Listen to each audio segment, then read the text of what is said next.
Hello everyone, welcome back to the channel. तो कैसे हो आप लोग। 10,000 वर्ल्ड के न्यू एपिसोड में आप सबका स्वागत है। अगर आप हमारे चैनल पे नए हो तो चैनल को सब्सक्राइब कर देना ताकि लेटेस्ट एपिसोड आपको ऐसे ही देखने को मिले। और अगर आप लोगों ने प्रीवियस एपिसोड्स नहीं देख रखे तो देख लेना। आप देख लिया है तो अच्छी बात है। तो फिर चलिए इसको अब हम स्टार्ट करते हैं। तो एपिसोड के स्टार्टिंग में हम लिन फैंग को देखते हैं जो कि अपने डॉटर की तरफ जा रहा था, मतलब कि उसे ढूंढने के लिए आगे की तरफ बढ़ने लगता है। और उसके पीछे पीछे साउटियान और उसके पूरे फैमिली मेंबर होते हैं। हम देखते हैं लिन फैंग कहने लगा था, सीनियर क्या आपके पास में कोई तरीका है जिसकी वजह से मैं डायरेक्टली मेरी डॉटर को ढूंढ पाऊं, आखिरकार वो है कहाँ पे, क्या आप मेरी हेल्प कर सकते हो। हम देखते वहाँ पे लिन फैंग की बातें सुन के सीनियर ड्रैगन लेलोंग कहने लगता है, भले हम यहाँ पे 20 रिलम में डायरेक्टली डिवाइन एनर्जी का यूज करते हुए उसे ढूंढ नहीं सकते, मतलब कि अर्थ एंड हेवन की वजह से मैं अपने डिवाइन एनर्जी को इस जगह पे यूज नहीं कर सकता, बट हाँ इस फॉर्मेशन का यूज जरूर कर सकते हैं हम, जिसकी वजह से तुम बहुत ही आसानी से उसे ढूंढ पाओगे। ये सब कुछ कहते हुए हम देखते वहाँ पे थंडर ड्रैगन लेलोंग अपने पाव का यूज करते हुए उसे फॉर्मेशन के तरीके सिखाने लगते हैं, जिसको देख के लिन फैंग कहने लगता है इस फॉर्मेशन को बनाने में तो बहुत ही ज्यादा एनर्जी खर्च हो जाएगा। बट हम देखते वहाँ पे लिन फैंग कहने लगता है कोई बात नहीं, ये भी हम कर लेंगे। तभी हम देखते वो वहाँ पे कहने लगा था पीछे की तरफ चलो, मुझे फिर से वो एहसास हो रहा है। इतना कहते हुए हम देखते वहाँ पे लिन फैंग इधर उधर जा रहा था, मतलब कि अपने डॉटर को ढूंढने लगता है। ये सब कुछ उसे अपने पेन की वजह से पता चल रहा था, क्योंकि उसकी डॉटर उसके ब्लड लाइन से कनेक्टेड है और कुछ टाइम पहले उन लोगों ने अपने ब्लड का यूज किया था लिन फैंग को ढूंढने के लिए, जिसकी वजह से उनके अंदर लिन फैंग का जो ब्लड था वो पूरी तरीके से एक्टिवेट हो गया था, जिसकी वजह से अगर ये लोग यहाँ पे खतरे में है तो लिन फैंग को डायरेक्टली पेन होना स्टार्ट हो जाता है। वहीं पे दूसरी तरफ यहाँ से सीन शिफ्ट होकर हमें लिन फैंग के डॉटर को दिखाया जाता है, मतलब कि उन दोनों में से एक डॉटर को दिखाया जाता है जो कि ब्लू ड्रेस वाली थी। हम देखते हैं उसके पास में एक बंदा आ रहा था, जिसको देख के वो सोचने लगती है ऐसा लग रहा है इस बंदे के इंटेंशन अच्छे नहीं है। जैसा कि सीनियर ब्रदर मिंग टियान ने कहा था, उन्होंने कहा था कि कुछ लोग बहुत ही ज्यादा बैड इंटेंशन के होते हैं जो हमें हार्म पहुंचा सकते हैं, और ये बंदा तो मेरी तरफ बहुत ही ज्यादा इविल स्माइल देकर बढ़ रहा है। आखिरकार मैं क्या करूं, ये सब कुछ सोचते हुए वो वहाँ पे परेशान हो रही थी। तभी हम देखते वो बंदा अपने आइस एनर्जी का यूज करते हुए उसके ऊपर अटैक कर देता है। अब उसे वो अटैक लगता उससे पहले वो आइस बैरियर बनाते हुए उसके आइस एनर्जी को रोकने की कोशिश करती है, बट वो नोटिस करने लगी थी कि उसका बैरियर बहुत ही ज्यादा कमजोर पड़ने लगता है। वो कहने लगती है अब तो मेरा बैरियर भी यहाँ पे ब्रेक होने वाला है। वहीं पे दूसरी तरफ वो बंदा सोचने लगा था आज तो मेरा बहुत ही ज्यादा लकी दिन है, मुझे ऐसी इंसान मिली जिसके पास में डिवाइन आइस की पावर है। अगर मैंने एक बार इसे पूरी तरीके से रिफाइन कर दिया तो मैं डायरेक्टली वर्चुअल गॉड रिलम में पहुंच जाऊंगा, ये तो मेरे लिए अच्छी बात है। सब कुछ कहते हुए वो बंदा वहाँ पे खुश हो रहा था, और हम देखते फिर से वो वहाँ पे लिन फैंग की उस डॉटर के ऊपर बहुत ज्यादा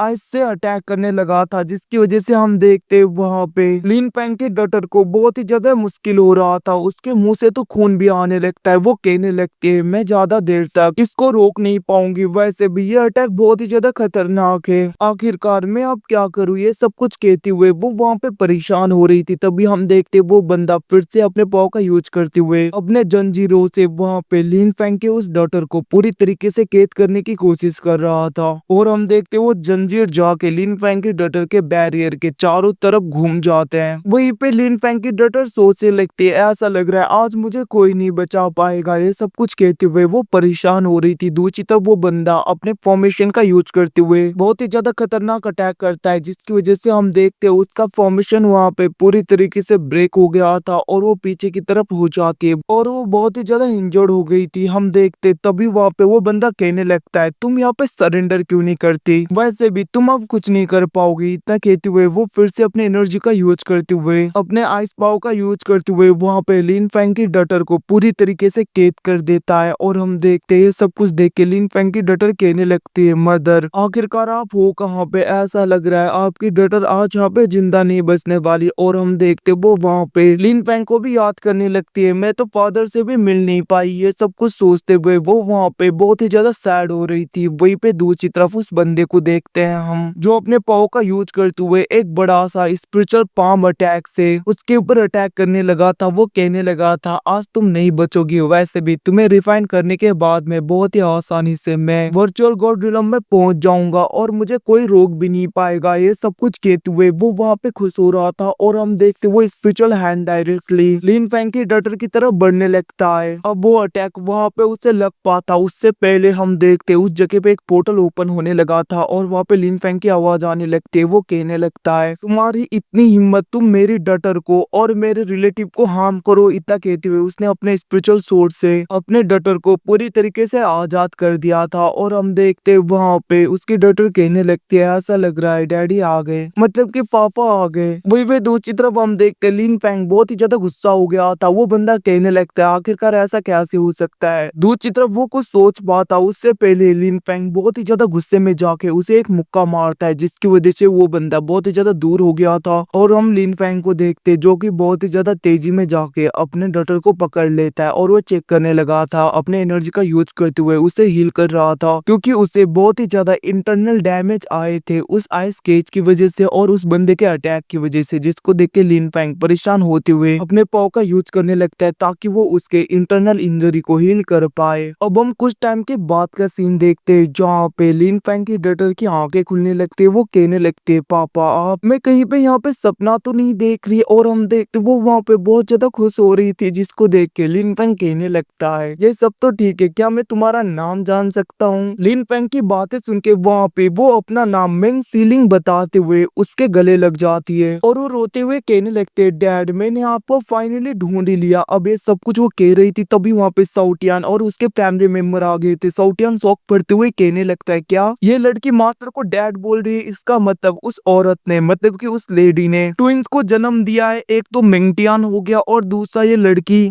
वैसे भी मैं भूल कैसे सकता हूँ, उसने मुझे कितना ज्यादा टॉर्चर किया था। वहीं पे दूसरी तरफ हम देखते वहाँ पे मिंग सीलिंग बहुत ज्यादा सैड होते हुए रोने लगी थी जिसको देख के वहाँ पे लिन फैंग कहने लगता है तुम चिंता मत करो, मैं आ गया हूँ ना, अब तुम्हें रोने की जरूरत नहीं, कोई भी खतरा नहीं है, तुम्हारे डैड आ चुके हैं तो तुम्हें यहाँ पे कोई भी खतरा नहीं होगा और किसी के अंदर इतनी हिम्मत भी नहीं होगी कि वो तुम्हें कुछ कर पाए। तो अब रोना बंद करो अच्छी बच्ची की तरह और बस तुम यहाँ पे हंसती रहो, ठीक है ना, तुम्हें रोने की जरूरत नहीं। ये सब कुछ कहते हुए हम देखते वहाँ पे लिन फैंग उसे प्यार से सब कुछ समझा रहा था। उसी वक्त वहाँ पे साउटियान आगे की तरफ आते हुए कहने लगा था अरे वाह ये बच्ची तो बहुत ही ज्यादा क्यूट है। वो कहने लगा था तुम मुझे अपना अंकल कहना, ठीक है, अगर तुम्हें कोई भी खतरा हुआ तो तुम मुझे बता सकते हो, मैं तुम्हारी हेल्प करूंगा। वैसे भी तुम्हारे अंकल मतलब कि मैं बहुत ही ज्यादा खतरनाक हूँ और बहुत ही ज्यादा पावरफुल हूँ, इवन की कोई भी मेरे आगे टिक भी नहीं पाएगा। अब उसकी ये सब कुछ बातें सुन के दूसरी तरफ हम देखते वहाँ पे लिन फैंग कहने लगा था वैसे तुम मुझे बता सकते हो आखिरकार तुम डिवाइन आर्टिफैक्ट का यूज करते हुए फॉर्मेशन को एक्टिवेट करके बीस्ट रिलम में क्यों आई, बहुत ही ज्यादा खतरा होगा ना यहाँ पे, तुमने ऐसा क्यों किया, तुम्हारी जान भी चली जाती। तो अब हम देखते वहाँ पे अपने फादर को लिन फैंग को गुस्सा होता हुआ देखकर मिंग सीलिंग कहने लगी थी फादर मुझे यहाँ पे आना पड़ा क्योंकि मदर को बहुत ही ज्यादा बुली किया गया था, मतलब कि बैड लोग हमारे मदर को बहुत ज्यादा बुली करने की कोशिश कर रहे थे जिसकी वजह से मैं और मेरी सिस्टर आपको ढूंढने के लिए डायरेक्टली इस जगह पे आ गए थे। अब उसकी बातें सुन के दूसरी तरफ वहाँ पे साउटियान बहुत ज्यादा शौक पड़ गया था। वो आगे बढ़ते हुए कहने लगता है क्या ऐसा कैसे हो सकता है, तुमने क्या बोला फिर से बोलना। हम देखते वहाँ पे मिंग सीलिंग कहने लगती है आपको सुनाई नहीं देता, मैंने कहा था कि मैं अपने सिस्टर के साथ में यहाँ पे आई थी पापा को ढूंढने के लिए। अब फिर से वहाँ पे ये सब कुछ सुन के साउटियान बौखला गया था, पागल जैसा हो गया था। वो कहने लगता है क्या इसका मतलब तुम लोग तीन हो, तुम लोग तो यहाँ पे दो होने चाहिए, एक तो मेंगटियान हो गया और दूसरे तुम, आखिरकार ये तीसरी कहाँ से आई, इसका मतलब तुम लोग यहाँ पे तीन जुड़वा बच्चे हो। उसकी बातें सुन के दूसरी तरफ वहाँ पे मिंग सीलिंग कहने लगती है आप बहुत ही ज्यादा बोलते हो एक पंछी होकर, वैसे मैं आपको बता दूं हम तीन हैं और हम तीनों में से सबसे बड़े हमारे ब्रदर मेंगटियान है, उनके बाद में एल्डर सिस्टर मैं हूँ और मेरी जूनियर सिस्टर भी है और हम तीनों तीन बेबी हैं। ये सब कुछ सुन के हम देखते वहाँ पे साउटियान कहने लगता है मास्टर आप तो यहाँ पे तीन तीन बच्चे के बाप बन गए, मैंने सोचा नहीं था। और हम देखते वो आगे बढ़ते हुए वहाँ पे उटपटांग हरकतें करने लगा था, मतलब कि वो वहाँ पे गंदी गंदी बातें करने लगता है। साउटियान कहने लगता है मास्टर ऐसा तो हमारे ट्राइब के कुछ लेडीज करती है, मतलब कि कुछ ऐसे ऐसी लड़कियां हैं जो यहाँ पे तीन तीन बच्चों को जन्म दे पाती हैं, ये तो बहुत ज्यादा रियर है। और हम देखते वो वहाँ पे उटपटांग बातें करने लगा था जिसको देख के लिन फैंग गुस्सा होते हुए कहने लगता है बेवकूफ तुम देख नहीं रहे आगे कौन है। इतना कहते हुए हम देखते वो अपने हाथों से मिंग सीलिंग के कान बंद करने लगता है ताकि मिंग कियान की ठरकीपन के भाषण मिंग सीलिंग सुन ना पाए। वहीं पे साउटियान कहने लगता है मास्टर हमारे क्लैन में तो कितनी ज्यादा खूबसूरत लड़कियां हैं क्या बताऊं। और हम देखते वो वहाँ पे लड़कियों का ही नाम ले रहा था। वहीं पे दूसरी तरफ लिन फेंग मिंग सीलिन के कान बंद किए जा रहा था। वहीं पे हम दूसरी तरफ साउटियान को देखते जो कि अभी भी वहाँ पे लड़कियों की बात किए जा रहा था, जिसको देख के लिन फेंग वहाँ पे गुस्से में उसके मुंह पे मारते हुए उसे पीछे कर देता है।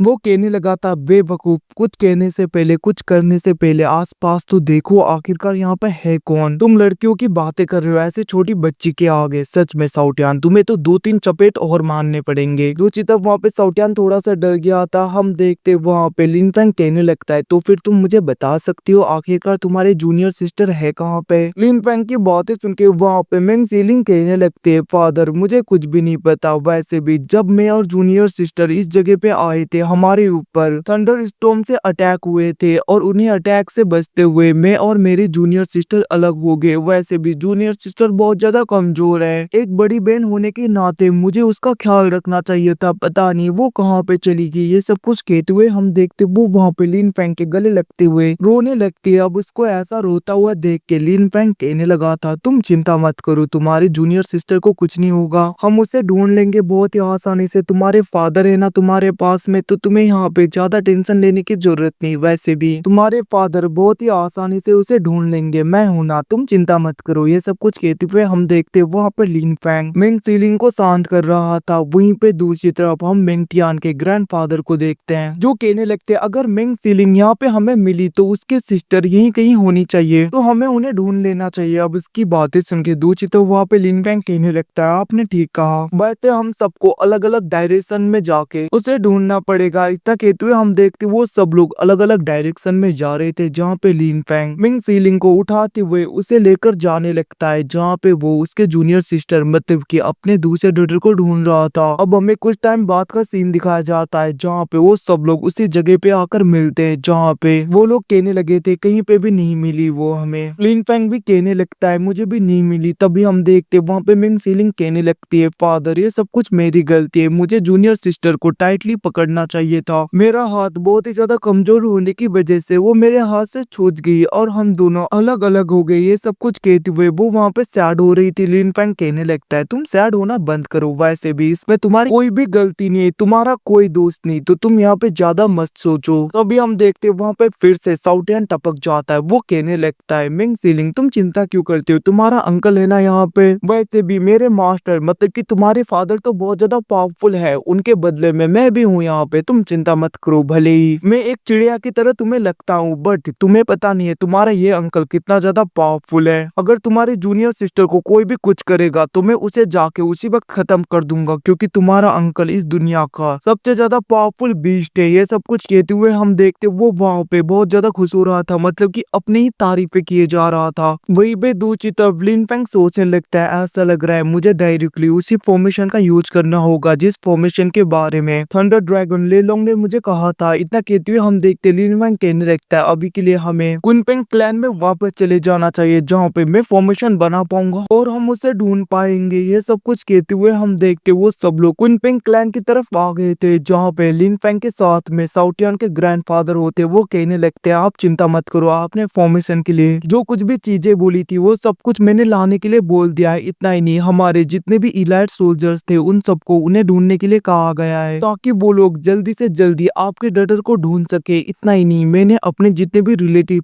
थे उन सबको बोल दिया है कि अगर उन्हें यहाँ पे कोई छोटी बच्ची दिखाई दे तो वो डायरेक्टली हमें बताए। और मास्टर लिन फेंग आप चिंता मत कीजिए, हम पूरे आसमान धरती को एक कर देंगे, पूरे 20 ट्रिलियन को उसे ढूंढने के लिए। उसकी बातें सुन के दूसरी तरफ वहाँ पे लिन फेंग उन्हें बहुत ही ज्यादा थैंक यू कहने लगता है। हम देखते साउटियन के ग्रैंडपा वहाँ से चले गए थे जहाँ पे लिन फेंग मिंग सीलिंग की तरफ देखते हुए कहने लगता है क्या तुम मुझे बता सकती हो आखिरकार शुरू में तुम बैड गाय के बारे में बात कर रहे थे, मतलब कि कौन से बैड गाय, क्या तुम मुझे डिटेल में बताओगी मेरी प्यारी बच्ची। अब उसकी बातें सुन के वहाँ पे मिंग सीलिंग कहने लगते है फादर आपको पता नहीं ये सब कुछ क्या क्या हुआ हमारे यहाँ पे। वैसे भी हेवनली पैलेस के 2 लोग आए थे जो कि फोर्सफुली हमारी मदर के साथ में शादी करना चाहते थे और हेवनली पैलेस के यंग मास्टर की शादी की वजह से उन लोगों ने बहुत ज्यादा प्रपोजल रखे जिसकी वजह से हमारे एंसेस्टर मान गए। उन्होंने हमारे हमारे ब्रदर को प्रॉमिस किया था कि अगर हमारी ब्रदर उनके इंजरी को हील करने में हेल्प करेंगे, उनके लिए मेडिसिन लेकर आएंगे, तो वो कभी भी हमारी मदर को फोर्स नहीं करेंगे किसी के साथ में शादी करने के लिए। बट इस बार उस ओल्ड मैन ने सब कुछ ब्रेक कर दिया, अपने प्रॉमिस को भी। और इतना ही नहीं, उन्होंने तो हमारे ब्रदर को भी पूरी तरीके से कैद कर दिया और हमारे मदर को भी, ताकि वो लोग 3 मंथ के बाद में हमारी मदर की शादी कर पाए। और हमारे पास में कोई भी मौका नहीं था, जिसकी वजह से मुझे और मेरी सिस्टर, मतलब कि हम दोनों को आपको ढूंढना पड़ा, छिप छिप कर वहां से भागकर आना पड़ा।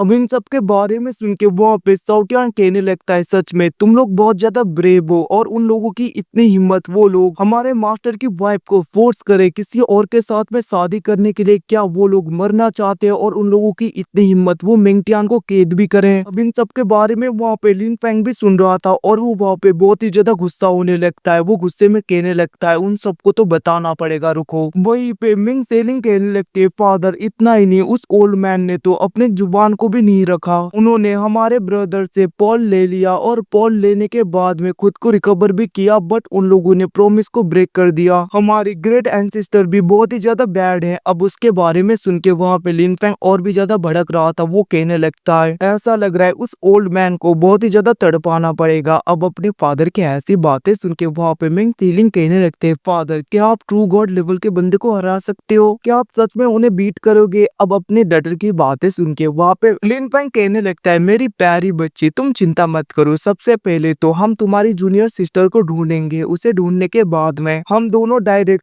तीनों डायरेक्टली तुम्हारी मदर के पास में जाएंगे, और मैं देखता हूँ आखिरकार किसके अंदर हिम्मत होती है हम तीनों को रोक पाए। और तुम चिंता मत करो, उन सब ओल्ड मैन की तो मैं बैंड बजाने वाला हूँ। अब इतना कहते हुए हम देखते वहाँ पे लिन फेंग एक पॉपेट को निकालते हुए, कुछ सोल एनर्जी के स्टोन को निकालते हुए साउटियान को देता है। वो कहने लगता है, मैं अब कुछ टाइम के लिए यहाँ पे फॉर्मेशन को सेटअप करने वाला हूँ, तो इस दरमियान तुम्हें यहाँ पे मिंग सीलिंग का ख्याल रखना है, याद रखना है, इसे कुछ नहीं होना चाहिए। हम देखते वहाँ पे साउटियान कहने लगता है, मास्टर आप चिंता मत करो, लिटिल मास्टर को कुछ नहीं होगा। इवन कि अगर मैं यहाँ पे मर भी जाऊँ तो मुझे कोई भी रिग्रेट नहीं, मैं अपने लिटिल मास्टर की सेफ्टी करूंगा। और गाइस ये यहाँ पे बड़ी बड़ी बातें कर रहा था फिर से। वहीं पे दूसरी तरफ हम साउटियान के फादर को देखते, जो वहाँ पे सारे इलाइट सोल्जर्स को कहने लगते हैं, जो भी उस छोटी बच्ची को ढूंढ के आएगा उसे वर्चुअल गॉड रिलम के 9th ग्रेड का आर्टिफैक्ट मिलेगा। अब उनकी बातें सुन के सब सोल्जर वहाँ पे बहुत ही ज्यादा गर्म हो गए थे। वो लोग कहने लगते, लॉर्ड आप चिंता मत करो, हम पूरे जमीन और आसमान को एक कर देंगे लिटिल प्रिंसेस को ढूंढने में। वहीं पे दूसरी तरफ हम देखते तभी एक वॉइस आने लगता है, वो कहने लगता है, बाहर निकलो। अब हम देखते वहाँ पे साउटियान के फादर और ग्रैंडफादर बाहर जाते हैं, जहाँ पे ड्रैगन क्लैन से उनका ग्रेट एंसेस्टर आया होता है। वो कहने लगता है, तुम लोगों की इतनी हिम्मत, तुम लोग यहाँ पे ह्यूमन के साथ में कोलाइड करके मेरे ड्रैगन क्लैन के लोगों को मारो। कहते हुए वो अपने पॉ का यूज करते हुए उनके ऊपर प्रेशर बनाने लगता है। और गाइस एपिसोड खत्म होता है, कैसा लगा नीचे कमेंट में बताना। Thanks for watching, bye bye, see you again guys, फिर से मिलेंगे, तब तक के लिए टेक केयर।